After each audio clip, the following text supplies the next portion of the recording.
ஏதோ குழந்தைத்தனமா பண்ணிட்டா. நாங்களும் கொஞ்சம் கேர்ஃபுல்லா இருந்திருக்கணும். எங்களை மன்னிச்சிருங்க சார். இது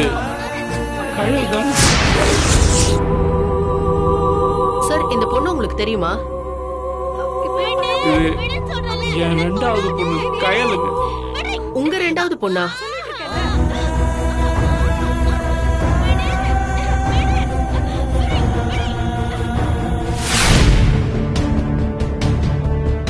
மேடம், நீங்க இப்ப பாக்குற இந்த குருமூர்த்தி வேற. ஆனா 20 வருஷத்துக்கு முன்னாடி இருந்த குருமூர்த்திக்குள்ள ஒரு மிருகம் இருந்தது மேடம். ஒரு பையன் வாரிசா பிறக்கணுங்கிறதுக்காகவே நான் 3வது ஒரு குழந்தை பெற்றுக்க ஆசைப்பட்டேன். என் பொண்டாட்டி 3வது முறை கர்ப்பமான நிமிஷத்துல இருந்து எனக்கு கண்டிப்பா பையன் தான் பிறக்கணும் சொல்லி சொல்லி எனக்குள்ள நான் ஒரு மிருகம் ஆயிட்டேன். ஆனா வாய் வார்த்தையா தான் சொல்றேன். அது போற போக்குல சரியா போயிடுன்னு என் மனைவி நம்பிட்டு இருந்தா போல இருக்கு. வயிற்றுக்குள்ள இருக்கிற குழந்தை ஆனா பொண்ணான்னு மாத்தி எடுக்கிற சக்தி எந்த பொம்பளைக்கும் இல்லைன்னு ஆம்பளைங்க சில பேருக்கு புரியறது இல்லை. நானும் அப்படித்தான். பொம்பளைங்க நினைச்சா அது பையனாவோ பொண்ணாவோ மாத்தி எடுத்தலான்னு முட்டாள்தனமா நம்பிட்டு இருந்தேன். அதனாலதான் 3வதா எனக்கு பொண்ணு பிறந்தப்போ அந்த குழந்தையோட முகத்தை கூட பார்க்காம பிறந்த குழந்தைன்னு கூட யோசிக்காம இந்த சனியனை கொன்னுருன்னு சொன்னேன். உலகத்துல எந்த தகப்பனுமே பிறந்த குழந்தைய பார்த்து சனியன்னு சொல்ல மாட்டா, கொன்னுருன்னு சொல்ல மாட்டான். ஆனா அப்படி சொன்ன அயோக்கியம் தான். நான் செஞ்ச பாவத்துக்கு தான் குடும்பமே இல்லாம இன்னைக்கு இவ்வளவு கஷ்டத்தில் இருக்க மேடம். நீ என்னோட வாழணும்னா இந்த குழந்தைய எங்கேயா தூக்கி எறிஞ்சிட்டோ இல்ல கொன்னுட்டோ வான்னு சொன்னேன். அந்த கோவத்துல தான் சுசீலா என்ன தூக்கி எறிஞ்சிட்டு அந்த 3 குழந்தைங்களோட எங்கேயோ காணாம போயிட்டா. போனா போயிட்டு போறான்ற ஆம்பளை திமிர்ல நான் வேற ஒரு கல்யாணம் பண்ணிக்கிட்டேன். அதுல நான் ஆசைப்பட்டபடியே ஒரு ஆம்பளை பையனும் பா ஆண் வாரிசு கிடைச்சிருச்சு, இனிமேல் எனக்கு ஒரு பிரச்சனை இல்லைன்னு நான் யோசிச்சேன். ஆனா பையன் வளர வளர வளர எந்த ஆண் வாரிசுக்காக நான் வேண்டி வேண்டி பெத்தெடுத்தனோ அது அவ்வளவுமே தப்புன்னு அப்பதான் புரிஞ்சுக்கிட்டேன். உலகத்திலே பையன் தான் வசதி, பொண்ணுங்கன்னா மட்டம்னு தப்பான எண்ணத்துல இருந்தேன் நான். சுசீலாவையும் என் 3 பொண்ணுகளையும் தேடி கண்டுபிடிச்சு நான் செஞ்ச பாவத்துக்கு அவங்க கிட்ட மன்னிப்பு கேட்கணும் எப்படி எல்லாம துடியா துடிச்சு ஒரு வழியா அவங்க எங்க இருக்காங்கன்ற விவரத்தை நான் கண்டுபிடிச்சிட்டேன். ஆனா நான் நினைச்சதை செய்ய முடியாத சூழ்நிலைய ஆண்டவன் எனக்கு உருவாக்கி வச்சுட்டான். நான் தான் அப்பான்னு காட்டிக்க முடியாமையே என் குடும்பத்துக்காக சில காரியங்களை செஞ்சு முடிக்கணும்னு துடிச்சுக்கிட்டு இருக்கேன். அதுல ஒண்ணுதான் இப்போ இங்க என் 2வது பொண்ணையை தேடி கண்டுபிடிச்சது. வீட்டுல நடந்த ஏதோ ஒரு சம்பவத்துல கோவப்பட்டு அவ வீட்டை விட்டு கிளம்பி போயிட்டான்னு தான் மேடம் நான் கேள்விப்பட்டேன். அவளை கண்டுபிடிச்சி என் குடும்பத்தோட சேர்த்து வைக்கணுங்கிற பொறுப்பையும் நானே ஏத்துக்கிட்டேன். என் பொண்ணை நான் கண்டுபிடிச்சிருவேன், குடும்பத்தோட சேர்த்து வச்சிருவேன்னு ஆசைப்பட்டனே தவிர நான் பெத்த பொண்ணை இந்த நிலைமையில பாப்பேன் நான் யோசிச்சு கூட பார்க்கல மேடம்.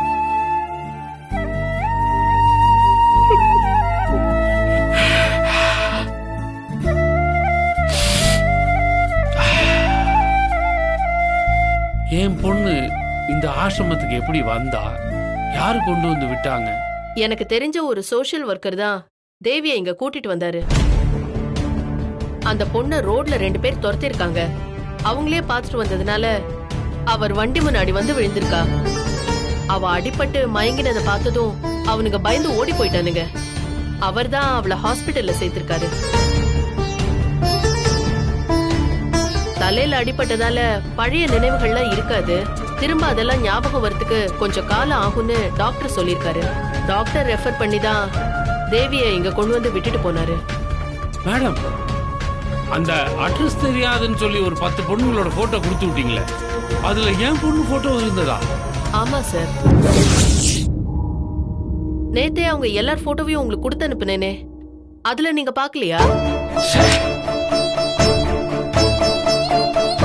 போட்டோ பார்த்துட்டு இருக்கும்போது வேற ஒரு கால் வந்து அந்த வேலையை நான் டைவர்ட் ஆயிட்டேன். நேத்து மட்டும் பார்த்திருந்தா அந்த நிமிஷமே இங்க வந்திருப்பேனே. மேடம், நீங்க எனக்கு ஒரு உதவி பண்ணுங்க. என்ன சார் இப்படி கேக்குறீங்க? நீங்க எங்களுக்காக எவ்வளவோ பண்ணிருக்கீங்க. பதிலுக்கு இத கூட நாங்க செய்ய மாட்டோமா? இது எங்க கடமை. என்ன செய்யணும்னு சொல்லுங்க சார். என் 2வது பொண்ணு போன இடம் தெரியாம தான் மொத்த குடும்பம் தவியா தவிச்சுக்கிட்டு இருக்கு. இப்போ அவங்களுக்கு இருக்கிற மிகப்பெரிய வேதனையும் அதுதான்.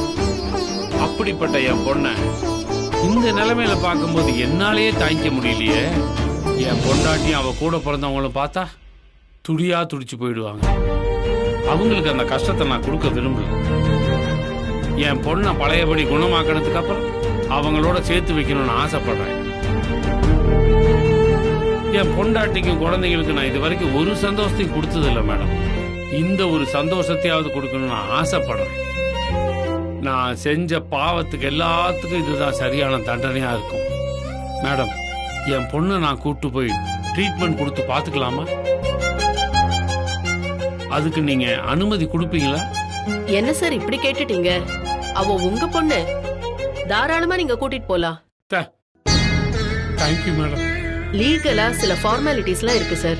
அதெல்லாம் முடிச்சிட்டு நீங்க தேவிய சாரி கையல உங்களோட கூட்டு போலாம் சார். சரி மேடம், நீங்க சொல்றபடியே சரி. உங்க பொண்ணு இப்ப இருக்கிற நிலைமைக்கு லக்ஷ்மி பேச்சுக்கு மட்டும் தான் கட்டுப்படுறா. வேற யார் பக்கத்துல போனாலும் கோபமாயி கத்துறா. அவ ஓரளவுக்கு சகஜமாகற வரைக்கும் லக்ஷ்மி அவ கூட இருக்கிறது தான் நல்லது. அதனால லக்ஷ்மிய உங்க கூட நீங்க கூட்டு போக முடியுமா சார்? கண்டிப்பா. கையில பாத்துக்கிறதுக்குன்னு யாரையாவது நான் ஒரு ஆளை வச்சுதானே ஆகணும். அதுக்கு இந்த அம்மாவே இருந்துட்டாங்கன்னா எனக்கு சந்தோஷம் தான். கையலும் நார்மலா இருப்பா, நானும் நிம்மதியா இருப்பேன். இவங்க கூட வரட்டுமே. ரொம்ப நல்லது சார். கொஞ்சம் வெயிட் பண்ணுங்க, நான் ஃபார்மை ரெடி பண்ணிடுறேன். சைன் பண்ணிட்டு நீங்க கையில கூட்டிட்டு போலாம். சரிங்க மேடம். லக்ஷ்மி, நீ கையில கூட்டிட்டு வா. சரிங்க மேடம்.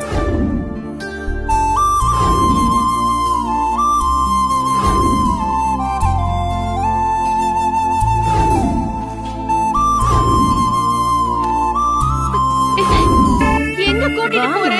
நல்ல பிள்ளை. ஐயோ, நான் வர மாட்டேன். நான் சொல்ற கேப்பல்ல. வா, இந்த மேடம் இருக்காங்க பாரு. சரி வா வா. விடு. சொல்றது கேளுமா. விடு. நம்மள வெளிய நீயா உன்னை அடிச்சு மொழி உடைக்கிற பாரு. என்ன பண்ற? குடுமா தேவி, இதெல்லாம் பண்ண கூடாது. சொல்றது கேளு. தேவி, இங்க பாரு, நான் சொல்றத கேளு. அவர் கூட்டிட்டு போய் உன்னை நல்லா பாத்துக்குவாரு. நான் போக மாட்டேன். நானும் கூட வரேன். நம்ம சுத்தி பார்க்க போறோம். அவரு நம்மள வெளியில சுத்தி காட்ட போறாரு. அப்ப வெளில போறோமா? ஆமா. நீ கூட வருவியா? நானும் வருவேன். சரி வா போலாம். இப்படி இந்த பக்கம் இந்த பக்கம் போலாமா? போலாம். வாங்க சார்.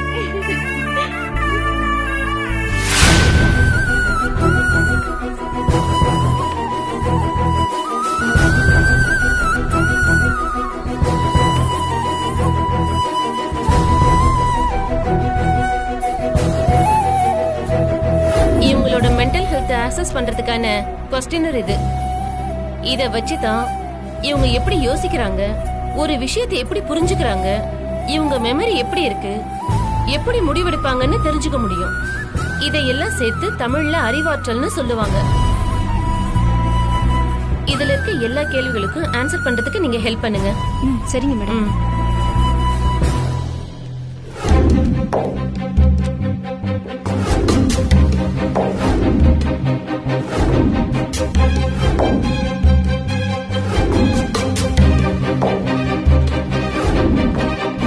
ஓகே.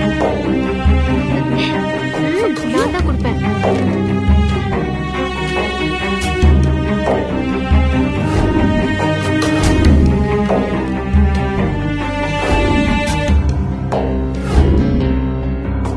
டாக்டர், என் பொண்ணோட மனநிலைமை இப்ப எந்த அளவுக்கு இருக்கு? குணப்படுத்திடலாம்ல? கண்டிப்பா சார். ஸ்கேன் ரிப்போர்ட்டை பார்த்தப்போ மேஜரா எந்த பாதிப்பும் இல்ல. தலையில அடிபட்டதுனால மூளையில ஒரு குறிப்பிட்ட ஏரியால மட்டும் பாதிக்கப்பட்டிருக்கு. பயப்படுற அளவுக்கு அது சீரியஸான காயம் கிடையாது. இன்னைக்கு நிறைய அட்வான்ஸ் மெடிசன்ஸ்லாம் வந்துருச்சு. அது ரெகுலரா எடுத்துக்கிட்டாலே போதும். மெடிசன்ஸை விட முக்கியமா நீங்க இவங்க கூட எவ்வளவு டைம் ஸ்பெண்ட் பண்றீங்கன்னு தான் முக்கியம். முடிஞ்ச வரைக்கும் இவங்க கிட்ட நிறைய பேசுங்க. வெளியில கூட்டு போய் எல்லாத்தையும் சுத்தி காட்டுங்க. ஒவ்வொன்னத்தையும் காட்டி அது என்னங்கறத புரிய வைங்க. இவங்க மூளையில இருக்க மெமரி செல்ஸ் தூக்க நிலையில தான் இருக்கு. ஒவ்வொரு விஷயத்தையும் நீங்க ஞாபகப்படுத்திக்கிட்டே இருந்தா அந்த செல்ஸுக்கு விழிப்பு வந்து ஆக்டிவா வேலை செய்ய ஆரம்பிச்சிடும். மூளையும் பழையபடி இயங்க ஆரம்பிச்சிடும்.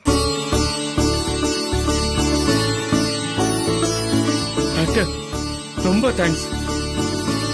இங்க கூட்டு வரும்போது கூட என் பொண்ணை குணப்படுத்த முடியாது, தீராத நோயின்னு ஏதாவது சொல்லிடுவீங்களோன்னு பயந்து போய் தான் வந்தேன். ஆனா 2 மாசத்துல என் பொண்ணை குணப்படுத்திடுவேன்னு சொன்னீங்க பாத்தீங்களா, அதை கேட்டதுக்கு அப்புறம் தாங்க எனக்கு நிம்மதியாச்சு. வாரம் ஒரு தடவை கவுன்சிலிங்காக இங்க கூட்டிட்டு வந்துருங்க. அப்படியே இவங்க டெவலப்மெண்ட் என்னன்னு செக் பண்ணிக்கலாம். Okay doctor. மெடிசன்ஸ் மிஸ் பண்ணாம கொடுத்துருங்க. எப்பவும் இவங்கள தனியா விடாம பாத்துக்கோங்க. இப்ப இருக்க ஸ்டேஜ்ல தனியா விட்டீங்கன்னா சிக்கலாயிடும். இவங்க என்ன பண்ணுவாங்கன்னு இவங்களுக்கே தெரியாது. டாக்டர், இவங்க தான் பாப்பாவோட கேர்டேக்கர். இவங்க கூடவே இருந்து பத்திரமா பாப்பாவை பாத்துக்குவாங்க. That's fine sir. அடுத்த வாரம் இதே டைம்ல கூட்டிட்டு வந்துருங்க. கவுன்சிலிங் ஆரம்பிச்சிடலாம். சரிங்க டாக்டர், கண்டிப்பா டாக்டர். போயிடலாம். சரியா? ரொம்ப தேங்க்ஸ் பாய் டாக்டர். பாய் பாய். கையை விடு. கத்திரிக்காய், முள்ளங்கி, வெண்டைக்காய், அவரைக்காய், தக்காளி, கத்திரிக்காய், முருங்கைக்காமோ வாங்கம்மா அம்மா வாங்க. வெண்டைக்காய், முருங்கைக்காய், அவரைக்காய், பாவக்காய், பூசணிக்காய் வாங்கம்மா வாங்க வாங்க. கீரை ஃப்ரெஷ்ஷா இருக்கு. கத்திரிக்காய் இருக்கு. வெண்டைக்காய் எவ்வளவுப்பா? கிலோ 60 ரூபாம்மா. எல்லாம் பிஞ்சு காய் தான். இப்பதான் தோட்டத்துல இருந்து ஃப்ரெஷ்ஷா வந்திருக்குமா.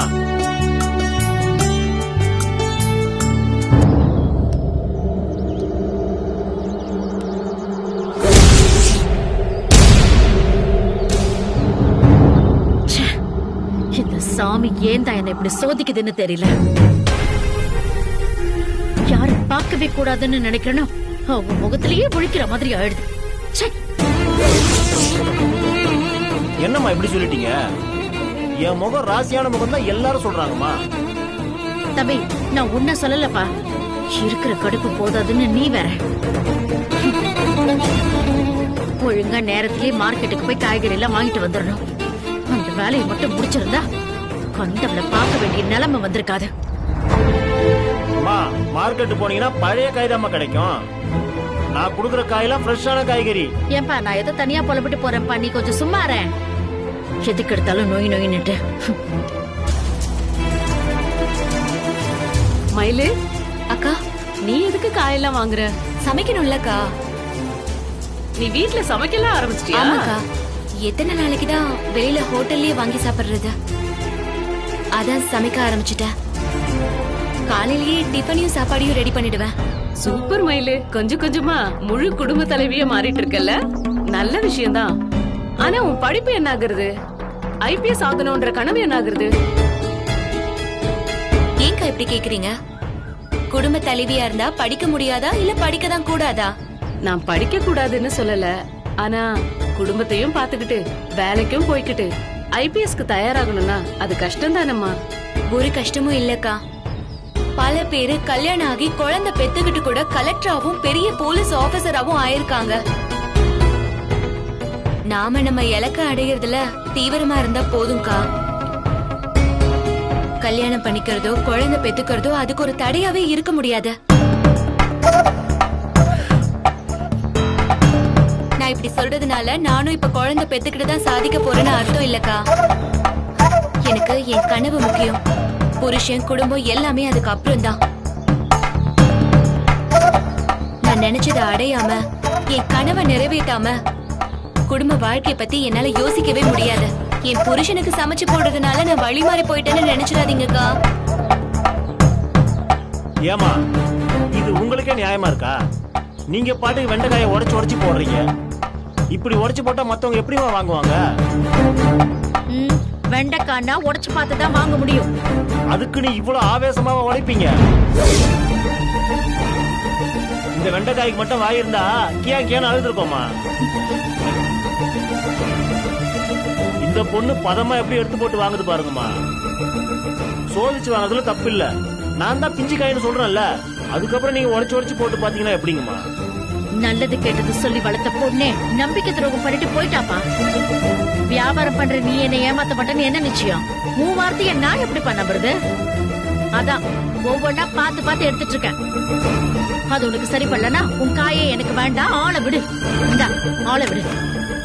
அம்மா அம்மா, அட நான் ஒண்ணும் சொல்ல மாட்டேன், காய வாங்கிட்டு போங்கம்மா. அட எனக்கும் இது வேணாங்க. அம்மா, அந்த மாதிரி கோச்சிட்டு போறாங்கன்னா உனக்கு என்னம்மா ஆச்சு? எடுத்ததை ஏமா போட்டு போறீங்க? சாரிண்ணே.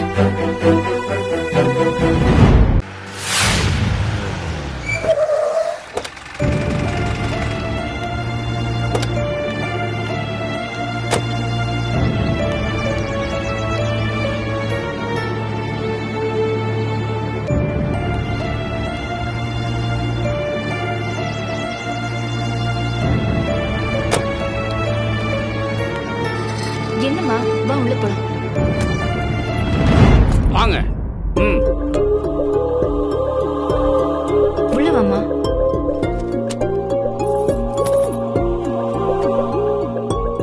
இந்த வீடு உங்களுக்கு போதும்ல? எங்க 2 பேருக்கும் இது போதும் சார். நான் சிங்கிள் பெட்ரூம் தான் கேட்டேன், அவசரத்துக்கு கிடைக்கல. சரி, என் பொண்ணு கொஞ்சம் தாராளமா நடமாட்டுமேன்னு தான் டபுள் பெட்ரூமா இருந்தாலும் பரவாயில்லன்னு எடுத்துட்டேன்.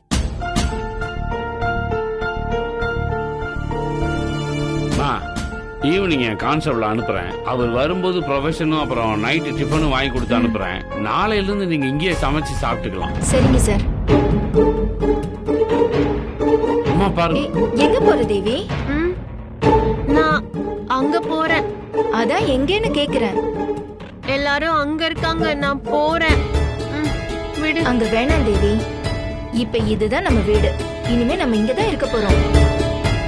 ஐயோ இல்ல, நான் இங்க இருக்க மாட்டேன், நான் போறேன். விடு. இங்க வா. ஷோ, நீ தான் அங்க யாரு கூடயும் சேர மாட்டேன்னு சொல்லி சுத்திட்டு இருப்ப. அங்க போய் நீ என்ன பண்ண போற? நமக்காக தான் இவ்வளவு பெரிய வீட்டை உங்க அப்பா பார்த்து வச்சிருக்காரு. நாம இங்கேயே இருக்கலாம். வேணாம், எனக்கு பிடிக்கல இந்த இடமே. போலாம். சொல்றது கேளு. உனக்கு ஏமா இந்த வீடு பிடிக்கல? அப்பா கேக்குறாருல, சொல்லுமா. ஏன் உனக்கு இந்த வீடு பிடிக்கல? அம்மா, நான் வேணா வேற வீடு பார்த்துட்டுமா? அதெல்லாம் ஒண்ணும் வேண்டாம் சார். தேவி, உனக்கு இந்த வீடு பிடிக்கலனா நீ அங்கேயே போ. நான் இங்கதான் இருக்க போறேன். உனக்கு லக்ஷ்மி கூட இருக்கணுமா இல்ல நீ அங்க போகணுமா?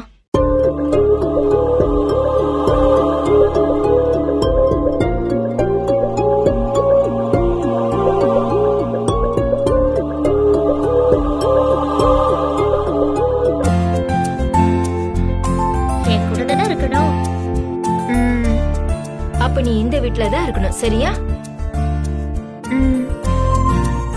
அம்மா, என் பொண்ணுக்கு பிடிக்கிற மாதிரி ஒரு வீட்டை தேடணுமேனு ஒரு நிமிஷம் பதட்டம் ஆயிட்டேன். நல்ல வேலை, அவ வீக்னஸ புரிஞ்சுக்கிட்டு சுச்சுவேஷனுக்கு தகுந்தபடி கரெக்டா சமாளிச்சிட்டீங்க. ஆமா, அது எப்படி மத்தவங்கள பார்த்தா கோவப்பட்டு ஆர்ப்பாட்டம் பண்றா, உங்ககிட்ட மட்டும் அடங்கி நிக்கிறாள? எனக்கும் தெரியல சார். எங்களுக்குள்ள ஏதோ பூர்வ ஜென்ம பந்தம் இருக்குன்னு நினைக்கிறேன் சார். அதான் என்கிட்ட மட்டும் கலாட்டா பண்ணாம அமைதியா இருக்கா. இது பூர்வ ஜென்ம பந்தமா என்னன்னு எனக்கு தெரியாது. ஆனா கடவுள் சேர்த்து வச்ச பந்தமா தான் உங்களை நான் பாக்குறேன். யார யாருக்கிட்ட சேர்த்து வைக்கணும்னு கடவுளுக்கு தான் தெரியும். நீங்க மட்டும் இல்லைன்னா அந்த இல்லத்துல இருக்கிறவங்களும் கஷ்டப்பட்டிருப்பாங்க, என் பாப்பாவும் கஷ்டப்பட்டிருப்பா.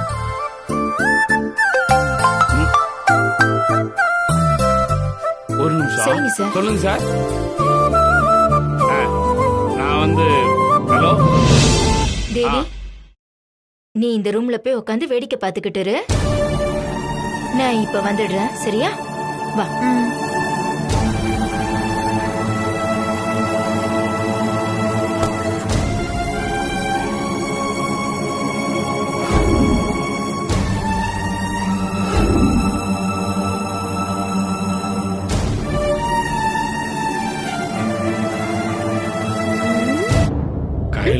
ஏய், நீ எங்க வந்த? வெளியில போ, வெளியில போ, போ. ஏமா என்ன விரட்டுற? நான் அப்பா அம்மா. நீ அப்பா எல்லாம் கிடையாது, நீ வெளியில போ.